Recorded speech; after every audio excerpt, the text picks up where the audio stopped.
Hello and welcome to the fifth video looking at English language paper 1. Today we're going to be focusing on question 5. This question is different to the other ones in that it is focused on creative writing. And what this session is going to be looking at is not exactly what you should write, but helping you with your planning and giving you some tactics which will prove successful if you're aiming for those grades 4 and 5. Please make sure that you've got some paper and pen in front of you, and you will see in the description below we've got the resources available for this. So, as we've talked about before, it's not about just being smart, it's about being exam smart. And as you will see, we've got the marks and we've got the time for this. You will see that this question is worth exactly the same amount of marks as questions 1 to 4 put together. This is half of this exam and 1/4 of your English language GCSE. So it's vital we really work on exactly what this is. You'll be given 45 minutes for this as well, but it's really important that we break this up effectively. You need to spend 10 minutes planning your answer, 30 minutes writing, and 5 minutes checking through at the end. It's no point spending the full 45 minutes writing. Us teachers and examiners will know if you've not planned your answer. And it's exactly the same with checking. You should check your spelling and your punctuation because these 40 marks are split. 24 marks for your content and 16 marks for spelling and punctuation. If you fail to plan, you plan to fail for this. Quick recap though, to make sure that you understand exactly where we are for each of these. I suggest you pause this video now to be able to try to answer these questions to make sure you fully understand how to move forward with questions 1 to 4. So let's go through the answers to make sure that you've got these right. How many marks are questions 1 to 4 worth altogether? 40 marks in total. What are the 5 keywords for structure, which will be useful for this question as well? Focus, shift, establishment, development, and conclusion. Focus, shift, establishment, development, and conclusion. What is meant by the word disequilibrium? That means when something starts to go wrong in a story. So it starts out nice and it might go wrong. So the problem that occurs. How long do you have to answer for question 3? You have 12 minutes to answer that one. Now, for this question, you could have picked out lots of things. The sibilance or alliteration of scaly skin, showing how uncomfortable it is. The verb crawling, emphasizing how many creatures there are. The verb piercing, showing the violent nature, perhaps, as well. Any of those ideas would have worked. Well done if you got those ones right. So let's have a look at an example for question 5.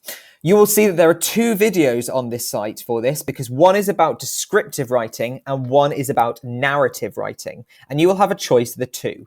Write a description suggested by this picture or write a story, in this case, about a group of friends experiencing a shared event. Today's lesson, we're going to focus on this idea, writing a story, but not actually what we'll include in that story, but the planning of it, which is going to form 10 of your 45 minutes on this.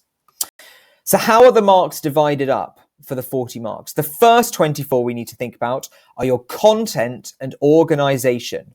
What goes into your story?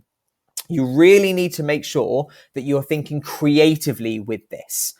I get lots of students asking me, can I make up a story? Can it be fantasy? Your story can be whatever you want it to be.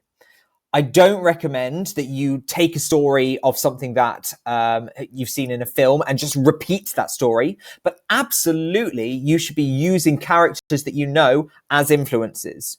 You should be using all of that vocabulary you've learned in your lessons in this in your story as well. Using all of that knowledge will help you come together for that.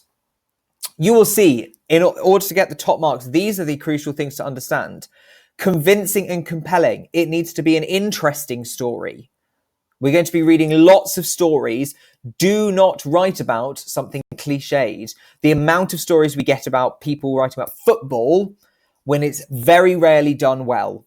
I would try and avoid writing about a sports match as much as possible because I've hardly ever seen it done well and in enough detail. As I've said, ambitious vocabulary, all the words that you've been taught by your teacher, you should be trying to think, how could you incorporate those ones in? It's better to try and include that vocabulary and spell it wrong than not include it at all. We've learned about structure in a previous video, and you need to think about how you're going to use that effectively. Where are you going to focus your ideas? How are you going to shift the focus? Are you going to have a twist? Are you going to start at the end and work backwards? How are you going to build some complex ideas? Another idea that is banned: you should never finish your story with "it was all a dream," because that is cliched and that is not a complex idea at all. I've seen examiners absolutely hate that and mark that down because it is not a creative idea. Final thing to make sure you understand for your content: paragraphing. If you do not include paragraphs and put paragraphs in your work, you can score only a maximum of 9 marks out of 24 for this. You will limit yourself to that. That is why one of the main things I argue is that you should start your story with a single line paragraph. One sentence at the start, leave a line, move on to something else, because that way you've included paragraphing. So to summarize on these 24 marks, things to think about: you must make it interesting. Avoid writing about sporting events, but do write about something that you are interested in. Anything fantastical would be useful. Vary your vocabulary. Look in your glossaries, in your exercise books, and use that vocabulary. Use structure to your advantage. Single line paragraphs to start. Add a twist potentially. And paragraphing. You must remember that, or you will score a maximum of 9 marks. So the other 16 marks that we're looking at are on technical accuracy.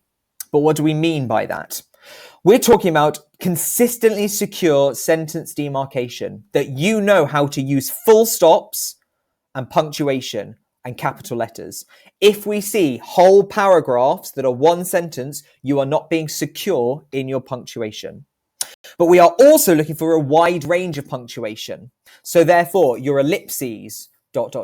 your question marks, all of those things, try to incorporate those ones into your answers. A full range of appropriate sentence forms. So therefore you could have your longer complex sentences that go over a couple of lines, but also a couple of words in a sentence, very short sentence. Vary it so you can add some flow to your answers. Standard English consistently. Please make sure that you are trying to avoid using things like swear words, that you're trying to that you are avoiding slang, because we are looking for that standard English for this. We are also looking for an accuracy in spelling of ambitious vocabulary, and those things together are really important. You could spell 100% of your words correctly, but if they're only 3-letter words, you're not going to score nearly these 16 marks. It is better to write an ambitious word and spell it slightly wrong than to not include the ambitious word. So do make sure that you're including those ambitious words, even if you are spelling them incorrectly. So to summarize these things: capital letters and full stops, absolutely vital. Single line paragraph should be used. I would suggest you use at least 2 in your answer. And here are a couple of ways to vary your punctuation easily. Semicolon, however, comma. Put that in the middle of a sentence. Mr. Cotton is sitting down, semicolon, however, comma.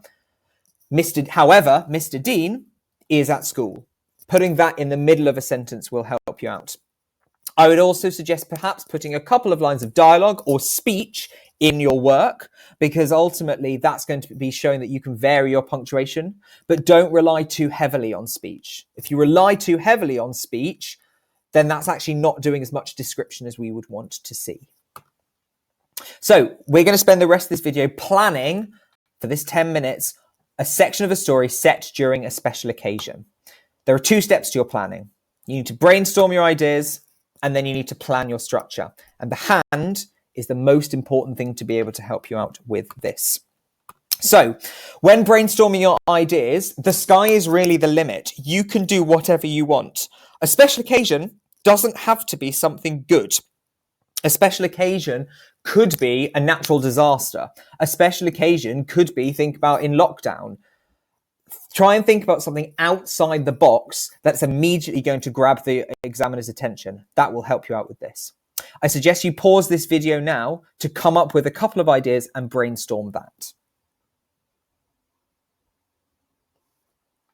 So now that you've brainstormed a few ideas, pick the one that you're going to go towards.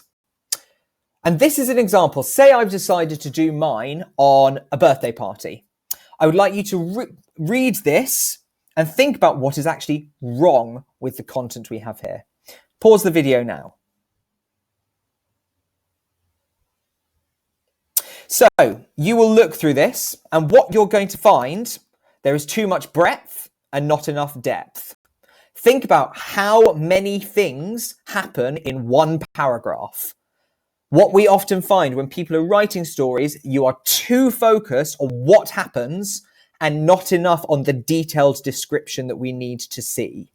Okay? It's really important that we do a lot about a little, making sure it's depth rather than breadth. Okay? I don't need the whole story. I'd rather have a lot going on about a little. Because your narrative, thinking about your planning, should take place over a maximum of 5 minutes. If you're writing a story, I don't want to hear about 3,000 different things taking place over 10 years. It should be focusing a lot about a little. And these are the 5 steps that you need to take. The reason you've got the hand is because these are 5 things. An action, first of all, that should start your story. Then you can zoom in to a specific detail about that action. Then another action. Then zooming in on a specific detail. And finally, a third action. Each of these would equal 1 paragraph. Alongside the 2 paragraphs single line paragraphs we've suggested you to do, I suggest your work should have a minimum of 7 paragraphs. 1 for each of these steps and 2 single line paragraphs as well. So what do we actually mean by an action? I would like you to reread this paragraph and tell me how many different actions actually take place. Pause the video now. So, we have a large number of actions taking place. Walking into the party is 1. Seeing your friends is 2. Being amazed is 3. Cutting the cake is 4. Eating it is 5. Playing football is 6. Scoring is 7. PlayStation is 8. Being tired is 9. Deciding to go home is 10. Considering what we're saying here is that your whole answer should be 3 actions, we've got 10 in this paragraph alone. We are not doing what we need to do. We need to do a lot about a little. So instead, how could we do it? The first action could be walking into the party. And as we're walking in, we could zoom in and do a whole paragraph in the smiling faces of people. The next action could be them shouting surprise. And we might zoom in on the delicious cake that they present when they're shouting surprise. And then the final action could be passing around the cake. That would be your entire narrative, because it's better to write a lot about a little. And each of these would form your paragraph. So here is the beginning of an example taking this into account. Pause the video now to read through this fully.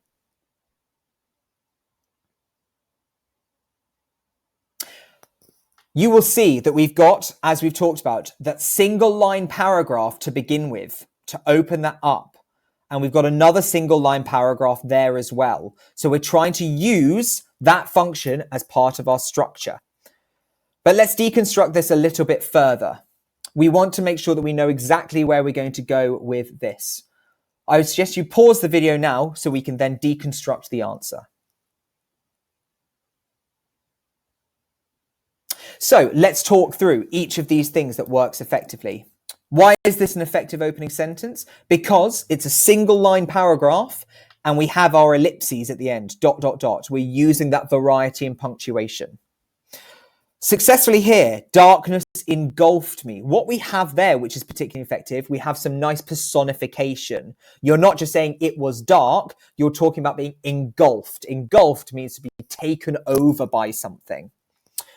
What has been successfully done here? I couldn't believe my eyes. Dash. What were they all doing here? Again, Two varieties of punctuation, the dash setting up the question and then the rhetorical question.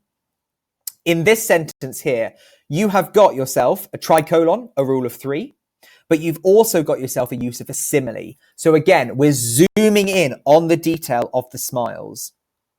And then finally, in this one, you have got limited use of dialogue, but the crucial thing to remember, punctuation must come inside the speech marks. That is the crucial thing to understand, that the punctuation, if you have dialogue, must come inside the speech marks. That is probably the most crucial mistake that people make when it comes to using dialogue. So, to summarize, when you're planning in that 10 minutes, come up with an interesting idea, but use this structure to be able to go through this. 3 actions only and zooming in on these ideas. I hope you found this video useful. I suggest you come up with a plan for these ideas now. Pass it on to me or pass it on to your teacher to check to make sure you're on the right lines. I'm sure you've done a fantastic job. Thank you very much for watching.